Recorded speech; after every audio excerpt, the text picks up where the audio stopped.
Menteri Keuangan Purbaya Yudisadewa dan Gubernur Jawa Barat Deddy Mulyadi. Dua tokoh pemerintah yang seperti tidak ada habisnya menuai sorotan publik. Mulai karena gaya dan perilaku masing-masing yang disebut-sebut eksentrik dan berbeda dari tokoh publik kebanyakan.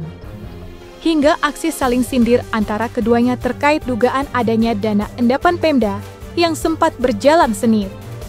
Sederet momen mencolok itulah yang membuat dua sosok besar itu seperti tidak ada habisnya dari ramai pemberitaan. Tentu masih lekat di memori bagaimana sosok Purbaya berhasil menggemarkan publik sejak diangkat menjadi Menteri Keuangan pada tanggal 8 September 2025. Lantas, seperti apakah analisa pakar kebijakan publik terhadap gaya dan perilaku Purbaya Yudisadewa? Ya, menurut saya sih memang goyanya dia lugas, ceplas-ceplos ya. Komunikasi publiknya bagus karena publik melihat bahwa selama ini yang ditutupi di era-era sebelumnya atau di dalam pemerintah sendiri memang dan termasuk pemerintah daerah yang selama ini menutupi tentang anggaran itu akhirnya terbuka gitu, dibuka oleh Pak Purbaya ini sehingga publik membawa makna bahwa itu publik akhirnya tahu apa yang terjadi selama ini, bahwa ada anggaran-anggaran yang dana-dana yang diendapkan atau malah dicurigai itu didepositukan. Pak Purbaya ini orang yang objektif, memang apa adanya dan lugas menyampaikan apa yang menjadi tanggung jawab, menjadi tupoksi itu tanggung jawab tugas pokok dan fungsinya, Mbak. Begitu. Di satu sisi juga Pak Purbaya sebenarnya sangat populis gitu ya, melihat kasihan kalau anggaran begitu besar yang masih mengendap nggak kepake. Tetapi kemudian masyarakatnya sendiri dalam kondisi miskin, susah cari pekerjaan, daya beli masyarakat juga turun. Nah itulah yang menyebabkan Pak Purbaya menyampaikan hal-hal yang sifatnya mungkin dipandang terlalu vulgar gitu, terlalu terbuka dan menyinggung beberapa kepala daerah gitu ya, sampai ada 18 kepala daerah yang sempat protes ya.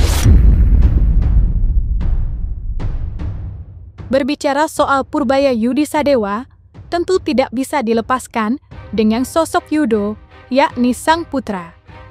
Ya, layaknya sang ayah, pria berusia 19 tahun itu pun sempat menuai kontroversi akibat salah satu unggahannya di media sosial tentang Menteri Keuangan pendahulu sang ayah, yakni Sri Mulyani. Lantas, bagaimana pendapat Trubus Rahardiansyah? Mungkinkah perilaku sang putra dapat memberikan efek bagi karir Purbaya?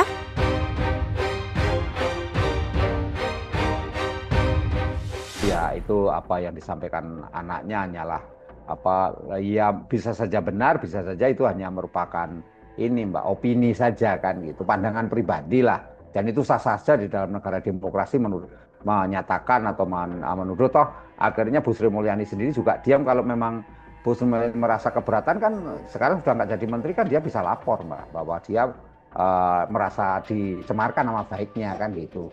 Tetapi yang jelas yang kedua menurut saya apa yang dilakukan Pak Purbaya semata-mata melaksanakan apa yang menjadi arahan Presiden dalam hal ini adalah supaya memaksimalkan anggaran yang ada untuk percepatan pembangunan dan dalam rangka untuk pelaksanaan Astagita, Mbak. Jadi program-program prioritas dan program-program yang di daerah segera dilaksanakan secara cepat.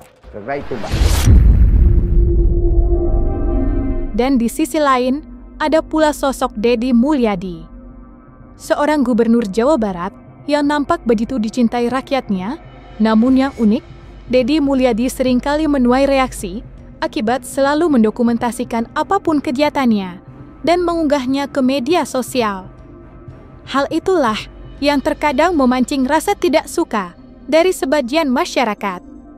Contohnya baru-baru ini, ketika Deddy Mulyadi melakukan sidak ke pabrik salah satu air mineral dalam kemasan, yakni Aqua, yang ramai dibicarakan hingga berujung viral.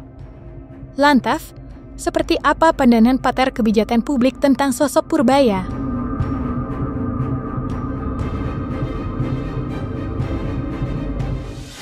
Iya, memang apa Pak KDM ini kan sejak dilantik jadi gubernur, dia lebih banyak mempertontonkan apa aktivitas sehari-hari sehingga dikenal sebagai gubernur ngonten kan gitu. Jadi sering buat konten-konten apapun di ini. Cara-cara ini kan gaya Mbak, gaya strategi dia dalam hal mengkomunikasikan kinerjanya, mengkomunikasikan kepada masyarakatnya bahwa apa yang dilakukan oleh gubernur adalah hal-hal yang apa membawa kemajuan bagi Jawa Barat.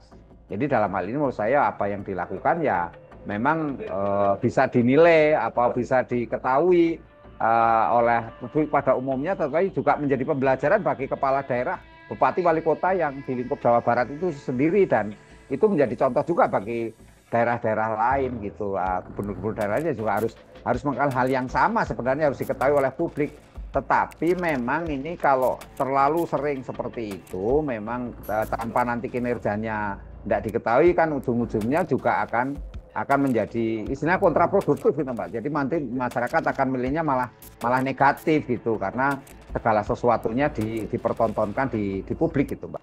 Memang kita lihat menurut saya sih pandangannya Pak KDM ini memang sebenarnya lebih arahnya untuk ini ya, untuk pencitraan pribadi Mbak. Jadi dengan cara memanfaatkan jabatannya untuk kepentingan ini. Tetapi tidak semuanya buruk Mbak, itu dalam upayanya komunikasi publik yang memberikan tontonan kepada publik ini loh apa yang dilakukan oleh gubernur. Karena memang selama ini di gubernur Jawa Barat apalagi dan gubernur di tempat lain juga jarang gitu melakukan apa yang dilakukan itu diketahui oleh publik. Nah ini bagian dari keterbukaan informasi, kebagian dari edukasi publik. Tidak dapat dipungkiri memang, dari deretan pejabat publik yang tak terhitung jumlahnya, dua sosok ini, yakni Purbaya Yudi Sadewa serta Deddy Mulyadi, tampil paling mencolok dibanding lainnya. Tak ayal, ketika keduanya berhadapan secara langsung, dalam aksi saling sindir di hadapan publik, sorotan tajam sontak mengikuti kemanapun langkah mereka. Lantas, seperti apa pandangan pakar kebijakan publik? Mungkinkah pula ada faktor eksternal yang membuat Deddy Mulyadi begitu berapi-api untuk membuktikan ucapannya? Tetapi kaitannya dengan Pak Purbaya itu memang kelihatannya seperti ada ini Mbak, iri dia kan, karena ada orang yang ternyata lebih menonjol, lebih istilahnya punya power lah untuk menyampaikan hal-hal yang berkaitan dengan kebijakannya di Jawa Barat, Mbak. Jadi menurut saya ada ketersinggungan dari pihak Pak KDM ya terhadap Pak Purbaya ini, dan itu kemudian dipertontonkan lagi dalam hal ketika mengecek atau mengcross-check mengenai anggaran yang ada di Kemendagri maupun yang dicatat di dalam BI sendiri di Bank Indonesia.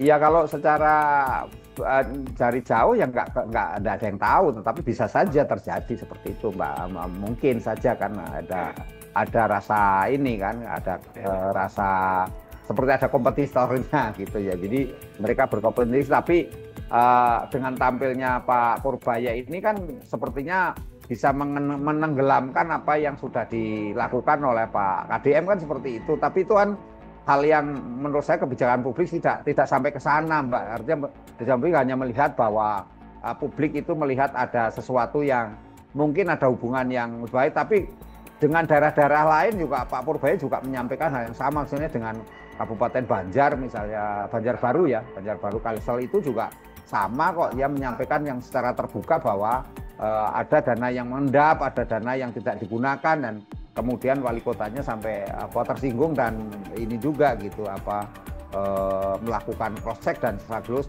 mengirim surat secara resmi kepada Menteri Keuangan bahwa dana yang disampaikan itu tidak benar, misalnya seperti itu. Kalau dari sisi ini bagus Pak Purbaya, publik mempercayai Pak Purbaya. Karena Pak Purbaya kan ceplas-ceplosnya itu tanpa desain, tanpa skenario gitu loh Mbak. Tanpa ada pengaturan, tanpa ada yang mengarahkan. Kalau Pak KDM itu kesannya di publik seperti ada yang mengatur gitu, sehingga seperti memang di skenario kan seperti itu. Itu kan penilaian publik, tapi sesungguhnya apapun adanya ya baik Pak KDM dengan caranya yang baik seperti itu ya Dan Pak Purbaya dengan caranya yang baik seperti itu bagi publik seperti kemanfaatannya aja, bahwa kalau itu bermanfaat bagi publik dan publik menganggap Jawa Barat terutama menganggap bahwa apa yang disampaikan Pak Kadiem adalah menyenangkan dan bermanfaat dan juga punya kegunaan yang luas dan berdampak juga bagi kesejahteraan, peningkatan peningkatan daya beli misalnya atau peningkatan perekonomian Jawa Barat, saya rasa juga hal yang positif, Mbak.